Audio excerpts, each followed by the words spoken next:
നിങ്ങളുടെ ഫേവറേറ്റ് സീരിയലുകൾ ടിവിയിൽ വരുന്നതിന് മുൻപേ സൺ നെക്സ്റ്റ് ആപ്പിൽ കാണാം. ഇനി എല്ലാവർക്കും മുൻപേ കാണൂ. ഇപ്പോൾ തന്നെ സൺ നെക്സ്റ്റ് ആപ്പ് ഡൗൺലോഡ് ചെയ്ത് സബ്സ്ക്രൈബ് ചെയ്യൂ. ഹലോ മോളെ, പറ. നിന്റെ 6 മാസത്തെ ഭാര്യ പദവിയുടെ കാര്യം എന്തായി? എന്ത് പറയാനാമേ, ഇവിടെ ആകെ മൊത്തം പ്രശ്നം. അത് അങ്ങനെ സംഭവിക്കൂന്ന് എനിക്ക് നേരത്തെ അറിയായിരുന്നു. ഏതെങ്കിലും വക്കീലന്മാര് പറയുന്ന വെഡ്ഢിത്തരവും കേട്ടുകൊണ്ട് എഗ്രിമെന്റ് എഴുതി വെച്ച് ഭാര്യയായി ജീവിക്കാൻ പോയ നിന്നെ വേണം തല്ലാൻ. അവര് നിന്നെ അടുപ്പിക്കില്ലെന്ന് എനിക്ക് ഉറപ്പായിരുന്നു. പ്രണവല്ലമ്മേ പ്രശ്നം, ഇവിടെ മറ്റുള്ളവരെ പ്രശ്നം. പ്രണവിനെ ആരെ തട്ടിക്കൊണ്ടുപോയാമേ? തട്ടിക്കൊണ്ടുപോയെന്നോ? എന്തിന്? അമ്മ പേടിക്കണ്ട, ഞാൻ തന്നെ പോയി പ്രണവിനെ ആ ഗുണ്ടകളുടെ സങ്കേതത്തിൽ നിന്ന് രക്ഷപ്പെടുത്തി തിരിച്ചു കൊണ്ടുവന്നു. വേറെ കുഴപ്പമൊന്നുമില്ലല്ലോ? അല്ല മോളെ, ഇതാരാ പ്രണവിനെ തട്ടിക്കൊണ്ടുപോയത്? എന്തിനാ അത് ചെയ്തത്? ഏത് ദുഷ്ടന്മാരാ അത് കാണിച്ചത്? വേറെ ആരെ പ്രണവിനെ തട്ടിക്കൊണ്ടുപോവാൻ? ഞാൻ തന്നെയാ അത് ചെയ്തത്. എന്തോ നടി നീ പറയുന്നേ? ഞാൻ ഗുണ്ടകളെ വച്ച് പ്രണവിനെ തട്ടിക്കൊണ്ടുപോയിന്ന്. എന്തിന്? എനിക്കൊന്നും മനസ്സിലാവുന്നില്ല. നിന്റെ ഭർത്താവിനെ ഗുണ്ടകളെ വെച്ച് നീ തന്നെ തട്ടിക്കൊണ്ടുപോയെന്നോ? എന്തൊക്കെയാ മോളെ നീ കാണിക്കുന്നത്? എന്റെ ക്യാരക്ടർ ഒന്ന് മനസ്സിലാക്കാൻ ശ്രമിക്കമ്മേ. അമ്മ ഇത് ഇങ്ങനായി പോയത്.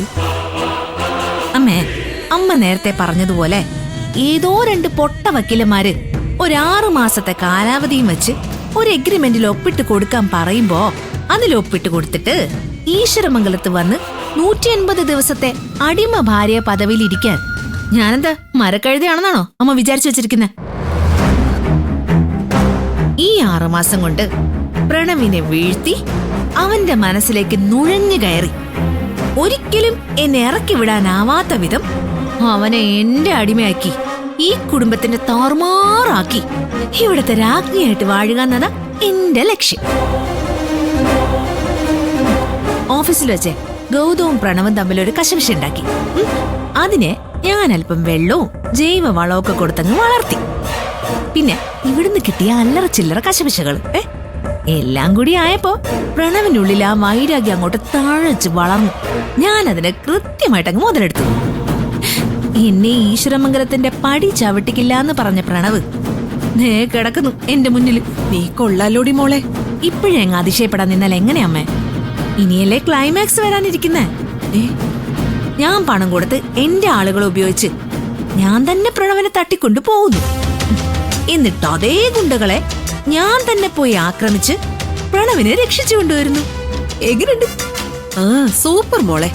അതിന്റെ റിസൾട്ട് എന്താ? ഗൗതവും നിധി ഈ വീട്ടിലെ എല്ലാവരുടെയും ശത്രുക്കളായി. എന്താ അതുപോലെ? പോരാ, ഇനിയും ഒരുപാട് ദൂരം പോകാനുണ്ട്. നീ പോണം മോളെ. പ്രണവിനെ തട്ടിക്കൊണ്ടു പോകാനുള്ള ഇത്രയും വലിയൊരു നാടകം തനിച്ചുണ്ടാക്കി അത് വിജയിപ്പിക്കാൻ എനിക്ക് ആവുമെങ്കിൽ ഇനിയും ഞാൻ വിജയിക്കും അമ്മേ. അമ്മേ, ഞാൻ വിളിക്കാവേ. എടി മോളെ, കട്ടിയല്ലേ?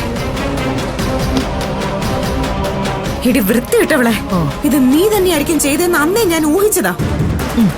നീ എന്തിനു ഒരുമ്പെട്ടവളാണെന്ന് എനിക്കറിയായിരുന്നു.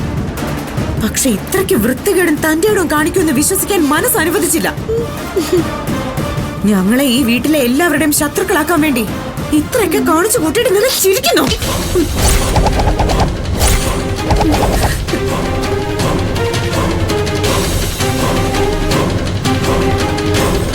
നീ എന്താടി നന്നാവാത്തത്? നിനക്ക് ഈ മോശം വഴികളല്ലാതെ വേറെ ഒന്നും അറിയില്ലേ? ശരിയായ വഴി കൂടെ തന്നെയാ നിധി ഞാൻ പോയിക്കൊണ്ടിരിക്കുന്നത്. അതെടി, ഞാൻ തന്നെയാ പ്രണവിനെ ആളെ വെച്ച് തട്ടിക്കൊണ്ടു പോയത്. അതിനെന്താ? നിനക്ക് എന്ത് ചെയ്യാൻ പറ്റും? 6 മാസം കഴിഞ്ഞ് ഈശ്വരമംഗലത്ത് നിന്ന് പൊടിയും തട്ടിക്കളഞ്ഞിട്ട് ശിവാനി ഇവിടുന്ന് ഇറങ്ങിപ്പോയി ദരിദ്രവാസിയായിട്ട് ജീവിക്കുമെന്ന് കരുതിയോ നീ? ഐ എം സോറി, അത് നടക്കില്ല. എടി, അതിനെനിക്ക് താല്പര്യമില്ല. ആരെന്നെ ഈ വീട്ടിൽ കയറ്റരുതെന്ന് നഖശിഖാന്തം എതിർത്തുകൊണ്ട് പറഞ്ഞോ അവനെ കൊണ്ട് തന്നെ എന്നെ ഈ വീട്ടിലേക്ക് തിരികെ കൊണ്ട് വരുവിച്ചു. എന്തിനു വേണ്ടി? എനിക്ക് പ്രണവിനൊപ്പം തന്നെ ജീവിക്കണം. അവൻ വേണമെന്ന് എനിക്ക് നിർബന്ധമൊന്നുമില്ല. പക്ഷെ ഈശ്വരമംഗലം അതെനിക്ക് വേണം. വെറുതെ കയറി ഈശ്വരമംഗലത്ത് ജീവിക്കാൻ പറ്റുമോ? അതിനുള്ള സപ്പോർട്ട് അതാണ് പ്രണവിന്റെ ഭാര്യ പദവി. ഇനി പതുക്കെ പതുക്കെ ഇവിടെ അങ്ങോട്ട് പരസ്പരം ശത്രുത വളരാൻ പോവാ. എടി, ആദ്യം നിന്നെയും ഗൗതമനെ ഇവിടെ ഉള്ളവര് വെറുക്കും. പിന്നെ പാർവതി ആന്റിയും വസുന്ധര ആന്റിയും വെറുക്കും. നിന്നെ ഗൗതം വെറുക്കും. എല്ലാവരും ഓരോ കൊമ്പത്താവുമ്പോ ആ മരത്തണലിലിരുന്ന് ഞാനങ്ങ് കാറ്റുകൊള്ളു. നിന്റെ ഒരു സ്വപ്നവും നടക്കാൻ പോകുന്നില്ല. ഇതെല്ലാം ഞാൻ ഇപ്പൊ തന്നെ ചെന്ന് അമ്മയുടെ അടുത്ത് പറയാൻ പോവാ. ചെന്ന് പറഞ്ഞു. എന്താ മുഖത്തൊരു വാട്ടം? ചെന്ന് പറഞ്ഞോളാം പറഞ്ഞില്ലേ? ഞാനാണ് പ്രണവിനെ തട്ടിക്കൊണ്ട് പോയതെന്നല്ലേ പറയാൻ പോകുന്നെ? നീ ആരോട് വേണമെങ്കിലും പറഞ്ഞു. നീ പറയുന്നതൊക്കെ ഇവിടെ ഉള്ളവർ വിശ്വസിക്കുന്നുള്ളത് നിന്റെ വെറും തോന്നൽ മാത്രമാണ് നിധി. ഇപ്പൊ പ്രണവിന്റെ ജീവൻ രക്ഷിച്ച് ഗുണ്ടകളുടെ കയ്യിൽ നിന്നും അവനെ തിരികെ ഈശ്വരമംഗലത്തേക്ക് എത്തിച്ച ധീര വനിതയുടെ പരിവേഷമാണ് എനിക്ക്. എന്നെ കുറിച്ചാണ് നീ ചെന്ന് അപവാദം പറയാൻ പോകുന്നത്. പാവം, വിട്ടികളുടെ സ്വപ്നത്തിൽ നിന്നും നീ ഇതുവരെ ഉണർന്നിട്ടില്ല നിധി. എനിക്ക് എന്ത് ചെയ്യാൻ പറ്റുമെന്ന് കാണിച്ചു തരാം നിനക്ക്.